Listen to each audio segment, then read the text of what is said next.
بسم الله الرحمن الرحيم. طبعا النبي عليه الصلاة والسلام تنبأ في آخر الزمان بالطاعون الذي يأخذ من الناس أعداد كبيرة، ومن أمته من أمتنا بالذات يعني.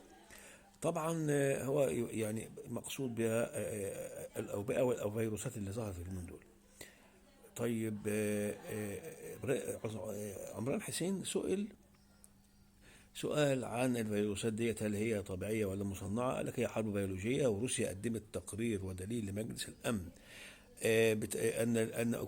أن في أوكرانيا، أن الغرب بيمول في أوكرانيا مشروعات